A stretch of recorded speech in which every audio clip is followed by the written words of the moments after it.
This is my raw voice before processing. I'm speaking normally at my natural distance from the mic. This is my raw voice before processing. I'm speaking normally at my natural distance from the mic. How do you know when your voice recordings are good enough? How do you know when you can stop freaking out about it and be confident and feel like, yes, this sound is as good as, not only as good as I can get it, but it's competitive and it sounds really good?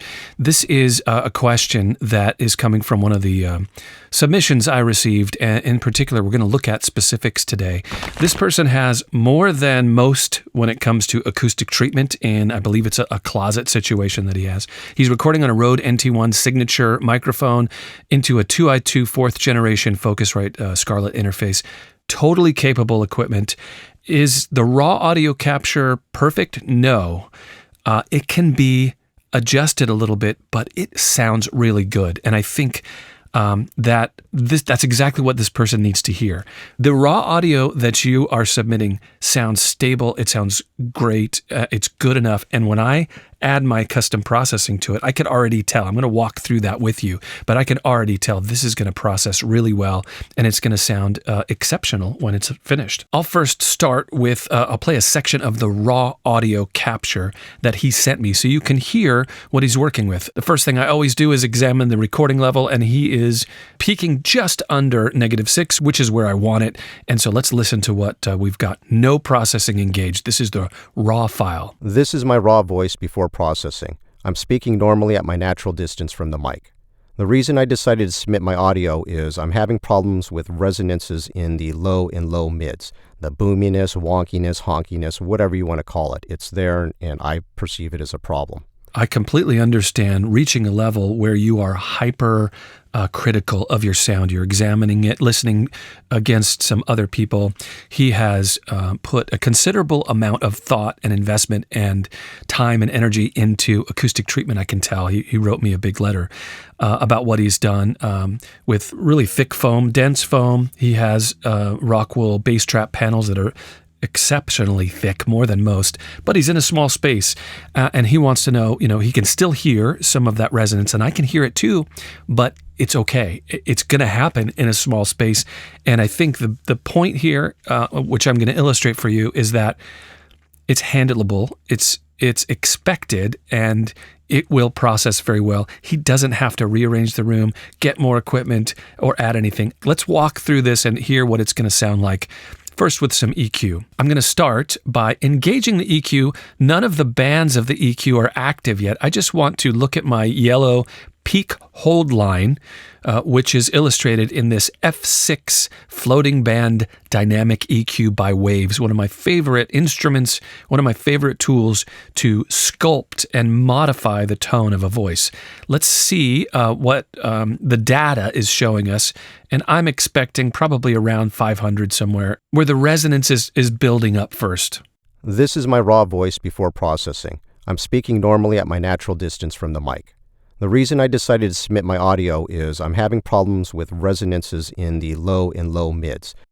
All right, the frequency that's kind of shouting at me first is around here somewhere.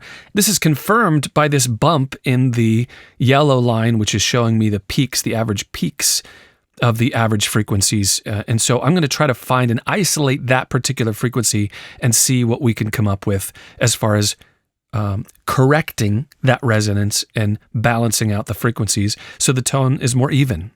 This is my raw voice before processing. I'm speaking normally at my natural distance from the mic. The reason I decided to submit my... That's the frequency I'm hearing, so I'm going to pull it back and balance it. So the audio that we're going to hear post EQ is going to have less of that frequency. And let's see what we could come up with and see what it sounds like. This is my raw voice before processing. I'm speaking normally at my natural distance from the mic. This is my raw voice before processing. I'm speaking normally at my natural distance from the mic. We're getting there. It's definitely more balanced. That frequency, it looks like 523 hertz was the most offending. It's revealed some other areas that I need to manipulate and sculpt. So let's see what I could come up with to really balance this out. And I should add that that's not a lot. It's 5.2 dB reduction, and that was the most offending frequency. I think that's pretty normal. In a small room, you're going to get a resonance like that, but it's handleable, it's optimizable, and it's totally acceptable, in my opinion, as an audio engineer. This much EQ is not a lot, and it's doing the job. This is my raw voice before processing. I'm speaking normally at my natural distance from the mic. The reason I decided to submit my audio is I'm having problems with resonances in the low and low mid. The boominess, wonkiness, honkiness, whatever you want to call it. It's there, and I perceive it as a problem. The voice work I feel most connected to is actually... This is my raw voice before processing. I'm speaking normally at my natural distance from the mic. The reason I decided to submit my audio... I've gone through and made some more specific, detailed, surgical EQ adjustments, and let's see what I've come up with. Let's listen to the before and after EQ now that I've kind of gone through and level matched it. So I'm going to start with the raw file. I'll engage the EQ, and let's listen to that balance. And what you're listening to is level matched. So before and after the EQ changes, the loudness should be the same. Let's listen. This is my raw voice before processing. I'm speaking normally at my natural distance from the mic. This is my raw voice before processing. I'm speaking normally at my natural distance from the mic. The hollowness is reduced. That boxy kind of sound, that lower mid boxiness is, to me, that's the best way to describe it, has been reduced. It's gone. It sounds much more natural. And so what I really want you to understand is it took some EQ work. It's not a lot. It's within the boundaries of what I would say is an adjustment in the EQ to optimize, to balance things out. And you've heard me say this before, if you've seen some of my other videos and walk through videos where I diagnose other raw voice captures, if you've got to put a lot of pressure on the EQ and do much more than I've done here, I say that, this is taking a lot of EQ work. Let's see if we can change the position of the microphone and fix things in the room. This, I think, actually sounds pretty good, and I'm expecting that once I add further processing like an expander gate, some saturation, more EQ, a little bit of compression to balance out the dynamics and make it consistent, it's going to sound fantastic. So I'm going to do that next, but I want to tell you two things. If you want to learn how to EQ like this, I have an EQ training course. It's called EQ Fundamentals for Voice. You can get it on my website. And it's designed, I made this, it's one of my most popular courses, and I've designed it for beginners and pros. If you're just starting, it's going to make sense. And if you're a pro, I've had people write back and just say, Lenny, I've been doing this for a long time, but I needed to be reminded of some of these things, and I learned a few things as well.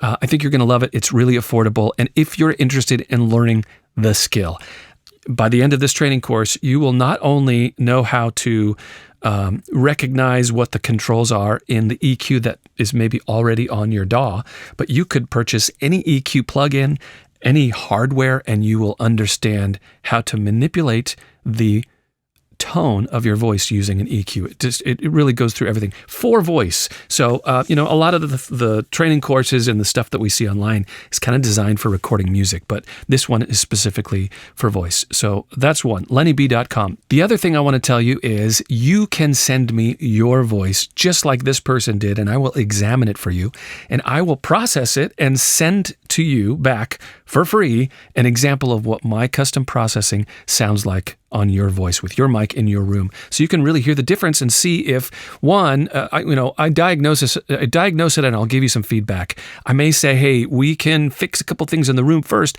then the processing is going to sound better. But here's what the processing sounds like. Or just like this situation, this raw recording sounds fantastic. Let's listen and compare the processed sound. It sounds great. You are ready to go. You can take the weight off of your brain and focus on your presentation now, and focus on the content you're creating in your auditions or the marketing material you're making, and you don't have to stress because you have the third-party approval by Lenny B to say, this sounds really good, it's competitive. All you have to do is go to my website, it's lennyb.com, and click on the red button at the top of the page. I try to make it as simple and painless as possible. It's really quick. You fill out a form, just follow the instructions, send me some raw audio, and I will send you back a free sample of what your voice can sound like with my custom processing, lennyb.com. All right, let's hear the full processed sound. We'll start with the raw recording, and then I'll play for you the custom processing sound that I've put together. And you can hear the difference in tone, presentation. Listen for that low-mid resonance that he was concerned about. See how balanced it is, and focus on the consistency of the dynamics and the consistency of the tone, meaning all frequency spaces are represented equally. This is the key. Do you hear a sound of the processing, or do you just hear his voice? Are you able to hear what he's saying and hear the communication, hear the message, hear the story? Let's listen. This is my raw voice before processing. I'm speaking normally at my natural distance from the mic. This is my raw voice before processing. I'm speaking normally at my natural distance from the mic. All right, Lenny, thank you so very much for your time. I truly do appreciate it. I really would like your professional assessment, and I'd like you to be as cold, hard, and direct as you possibly can. Here is my professional assessment. Sounds great. I don't think that there's anything detracting my attention or distracting me from hearing your voice. I think you've got a really nice setup, and man, just go forward and do your thing and concentrate on performing. Now, I'm going to send him this example. I haven't done that yet, but I'm going to send him the example of what my custom processing sounds like. You can do the same thing. Don't be shy. Send me your audio. You could be a beginner. You could be a professional working at a very high level. I work with everybody. I'm on your team. I never criticize. I just show you what we can possibly do to make things better, to make you understand how all this works, and to share with you what I feel is an optimized sound so you can communicate better with your audience. I'm Lenny B. Thanks for watching.